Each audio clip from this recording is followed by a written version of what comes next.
If you've ever seen classroom circles in action, you'll see kids with their teacher passing an object around and some objects on the floor in the center of the circle. What's that all about?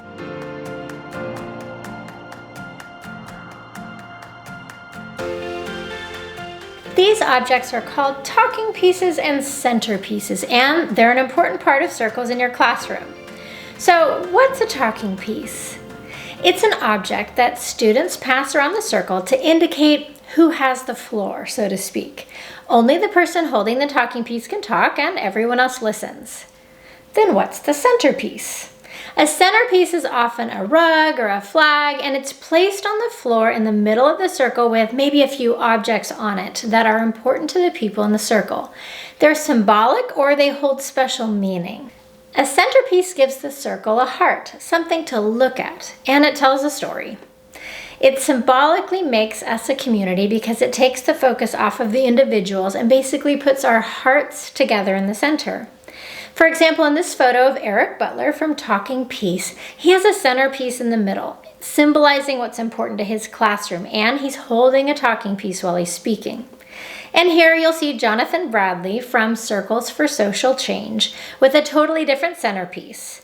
Now, just a caution here, sometimes when you see circles in action, you might see objects that appear to be from other cultures, like an African rug or a Latin American rain stick or a Native American dream catcher.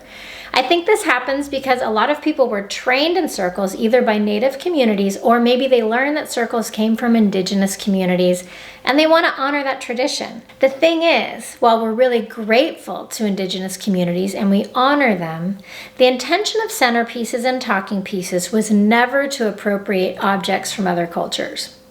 The intention was to have symbols that are meaningful to the group or to the classroom. A classroom is its own unique culture, and it has symbols that are meaningful to the group. You can start with a few objects that are meaningful to you, like something that represents a classroom value, respect, responsibility, kindness, and then as you grow as a classroom community, you can begin to add things to the centerpiece that are significant to the group. For example, I knew one classroom who had a photo of their class trip and a trophy that they won as a class and a stuffed animal that was the school mascot. So how do they work exactly? At the beginning of the circle, take a moment to explain what the objects in the centerpiece and the talking piece represent.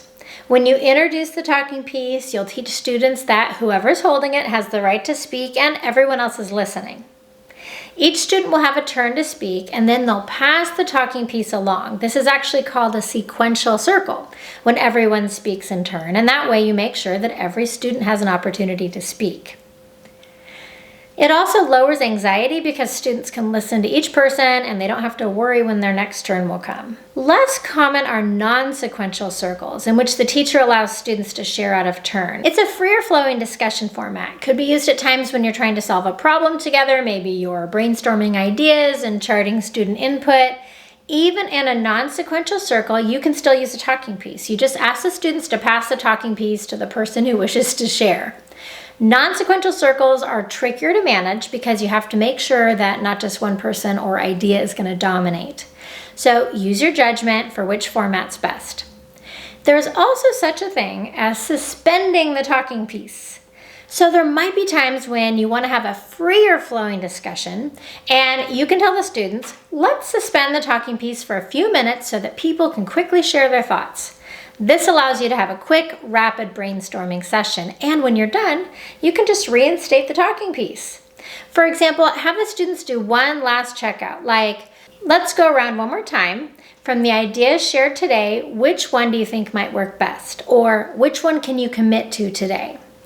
The talking piece is an essential part of the circle, and whether you decide to use it or suspend it, just be clear with your students. Talking pieces and centerpieces are important because they symbolize things that are important to the classroom. They help bring order and respectful listening. They help students feel safe and comfortable. Just because they're important doesn't mean they need to be elaborate. Overall, I encourage you to keep it simple. Teaching's really hard work, and you're more likely to actually run circles in your class if you don't try to get too complicated. Just focus on the essential elements and let your classroom adapt as your own culture evolves. If you have ideas for meaningful talking pieces or centerpieces, or just something that you want to share, please comment below. If you found this video helpful, give it a thumbs up, share it with a friend. And before you leave, hit that subscribe button to join our amazing community of educators who are promoting these restorative practices in their schools.